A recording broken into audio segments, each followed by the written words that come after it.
Bienvenue dans ce décryptage. Aujourd'hui, on va plonger au cœur des intrigues qui sont en train de converger aux quatre coins de la Terre du Milieu. Le but, c'est de comprendre exactement comment la tromperie et la cupidité s'infiltrent partout, sous nos yeux. C'est une histoire de pouvoir à l'état pur, et on va disséquer ensemble les rouages de cette redoutable corruption. Au programme, pour structurer tout ça, on commence par la cupidité à Khazad-dûm, ensuite on ira voir du côté des tromperies en Érégion, la tragédie foudroyante qui se noue à Numénor, et enfin la marche inexorable vers la guerre. Allez, on attaque tout de suite avec notre première partie, la cupidité à Khazad-dûm et cette crise sans précédent chez les nains. Il est vraiment crucial de s'arrêter sur les conséquences physiques, les conséquences immédiates de ces nouveaux anneaux de pouvoir, parce que le contraste est juste dingue. D'un côté, l'anneau fait de vrais miracles. Khazad-dûm retrouve la lumière du soleil, les infrastructures sont rebâties, c'est une renaissance spectaculaire. Mais le prix à payer est exorbitant. Le roi d'Urine III développe soudainement une cupidité maladive et il se met à exiger la moitié des richesses des autres seigneurs nains. Rien que ça. La lumière est bien de retour, mais une ombre énorme s'étend déjà sur le trône. Et là, l'enjeu émotionnel devient vraiment glaçant. Quand Durin IV et Disa supplient le roi d'arrêter de creuser, ce n'est pas juste une phrase en l'air, c'est un véritable cri du cœur. Disa a bien senti qu'un mal profond, une chose terrifiante vit sous ses mines. Ils essaient désespérément de prévenir le roi de cette menace mortelle. C'est exactement le moment où la logique ou le bon sens aurait dû prendre le dessus sur l'avidité. Mais le résultat, on le connaît. Durin III est déjà totalement sous l'emprise de l'anneau. Il balaye complètement ses avertissements.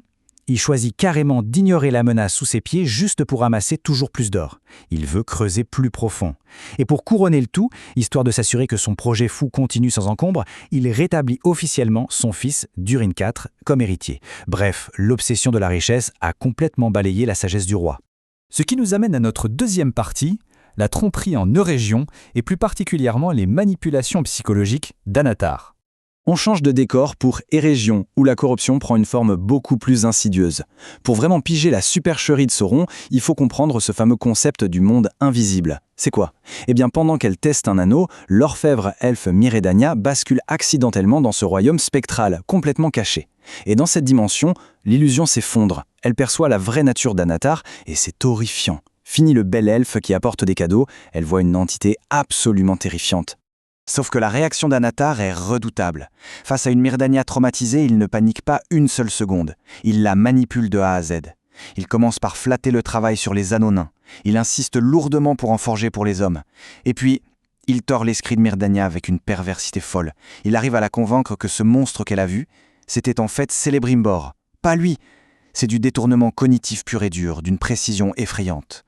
Et le piège se referme tout aussi magistralement sur Celebrimbor. Après avoir reçu la visite très inquiète de Durin IV, l'artisan elfe finit par demander à Anatar s'il n'aurait pas secrètement altéré les anneaux nains. La riposte d'Anatar est incroyable. Il utilise la culpabilité. Il rappelle à Celebrimbor ses propres mensonges au haut roi Gil-galad et il sous-entend que ce sont justement ces mensonges initiaux qui ont vicié les anneaux.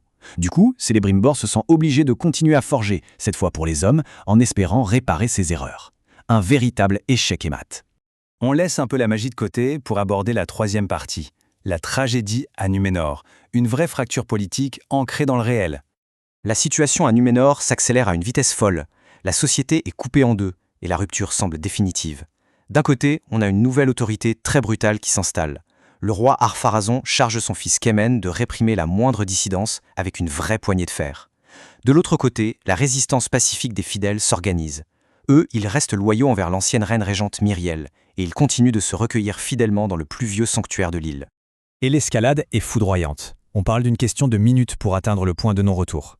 Kemen débarque et interrompt brutalement la cérémonie pacifique d'Elendil.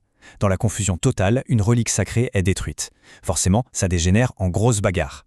Et là, l'irréparable se produit. Kemen tue Valandil, le meilleur ami du fils d'Elendil.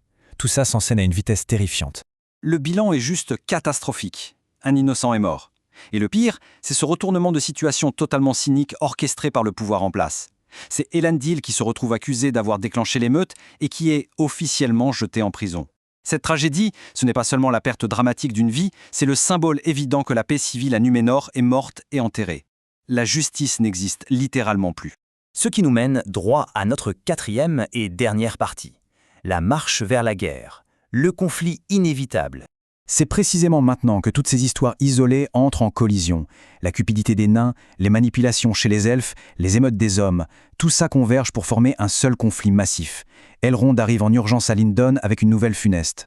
L'immense armée d'orcs d'Adar marche en ligne droite sur Eregion. Et en entendant ça, le haut roi Gil-galad comprend tout. Le voile se lève enfin. Il réalise que, depuis le début, ils ont tous été les pions de Sauron.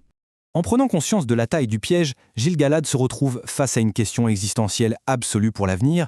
Est-ce que l'armée des elfes a vraiment la force, les effectifs et les ressources pour vaincre Sauron et Adar sans aucune aide?